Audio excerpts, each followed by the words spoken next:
Unified 911, anong matutulong namin sa'yo? Anya ti maitulong mi ken kapo. Anong may tatabang ko sa Unsay imo? akong ikatabang nimo? Ngini makadabang na misal ka no. Sa anumang wika o dialekto, may tulong na darating sa iyo.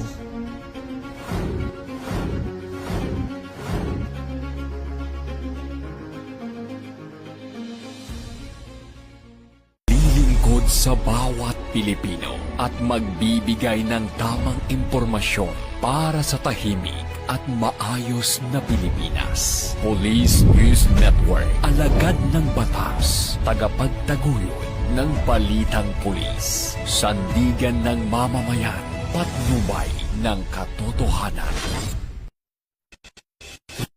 Kampo Krame, maghahatid ng pinakahuling kaganapan at nagbabagang balita. Ito ang PNN Police News Network.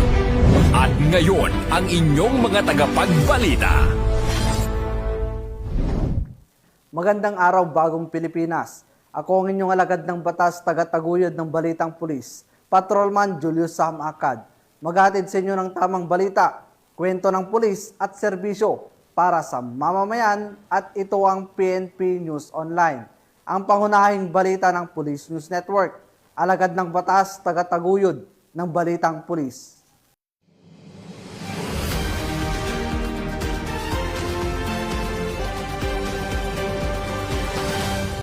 Narito ang balitang dapat niyong abangan.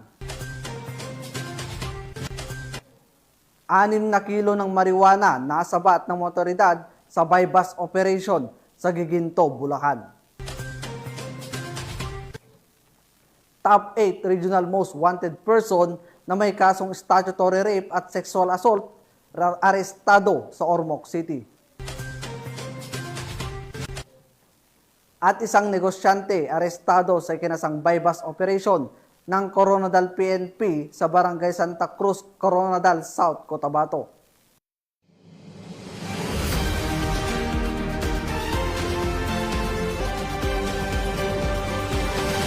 Narito ang balitang hatid ng ating PNN correspondents mula sa iba't ibang panig ng bansa.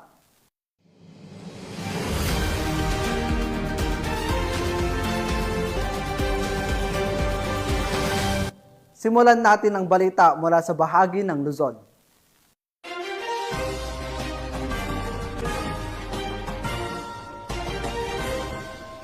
Bilang bahagi ng pinakaigting na ugnayan ng pulisya at komunidad, isang matagumpay na community outreach program ang isinagawa ng Regional Community Affairs and Development Division ng NCRPO, District Mobile Force Battalion ng MPD at RPCADO NCR sa Smoky Mountain ng Tondo, Manila. Police Corporal Abigail Rojas sa report. Isang makabuluhang community outreach activity ang isinagawa ng pinagsamang puwersa ng Regional Community Affairs and Development Division ng NCRPO, District Mobile Force Battalion ng Manila Police District at Regional Police Community Affairs and Development Unit ng NCR sa Smoky Mountain, Tondo, Manila ngayong ika-12 ng Oktubre taong kasalukuyan. Pinangunahan ang naturang aktibidad ni Police Captain Jamel Rinandang ng ARCAD kasama ang iba pang kapulisan na layuning maabot at mapagsilbihan ang mga residente sa pamamagitan ng iba't ibang serbisyong pangkomunidad. Maraming salamat sa residente ng Barangay 128, Tondo, Manila. Sana po ang munting naming handog ay nakatulong po na malaki sa pag-araw ng pamumuhay. Muli, maraming salamat. Kabilang sa mga isinagawang serbisyo ang libreng medical check-up gaya ng blood pressure at sugar testing upang masubaybayan ang kalusugan ng mga residente lalo na ang mga nakakatanda. Nagkaroon din ng lecture tungkol sa anti-bullying na nagbigay kaalaman sa mga kabataan kung paano maiwasan at maisusumbong ang anumang uri ng pang-aapi sa paaralan o komunidad. Bukod dito, isinagawa rin ang training sa kahandaan sa panahon ng lindol kung saan itinuro ang mga tamang hakbang upang mapanatiling ligtas ang bawat pamilya sa oras ng sakuna. Bilang bahagi rin ng programa, namahagi ang kapulisan ng libreng pagkain sa mga residente, isang simpleng paraan upang ipadama ang malasakit at presensya ng PNP sa kanilang komunidad.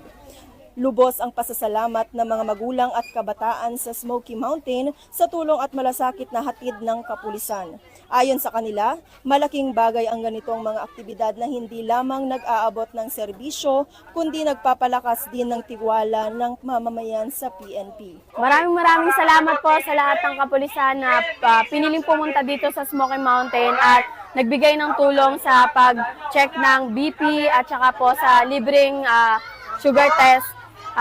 Sana po patuloy niyo pong tulungan ang mga kabataan dito dahil naging masaya po sila at ang mga nanay din po. Pati na din po yung kasing edad ko ng mga kabataan, mga binatilyo. Sana po patuloy po kayong pumunta dito at saka God bless po. Isang patunay na ang PNP ay hindi lamang sandigan sa seguridad, kundi katuwang din sa pagpapaunlad at pangangalaga sa kalusugan at kaligtasan ng bawat Pilipino. Mula dito sa Smoky Mountain, Tondo, Manila, ako po ang inyong PNN Correspondent Police Corporal Abigail Rojas, alagad ng batas, tagataguyod ng Balitang Pulis. Maraming salamat, Corporal Rojas. Walang kawala sa kamay ng batas ang isang lalaki matapos makumpiskahan ng 6 na kilo ng marijuana sa sinagawang bypass operation sa Giginto, Bulacan. Patrolwoman Mildred Tawagon sa detalye.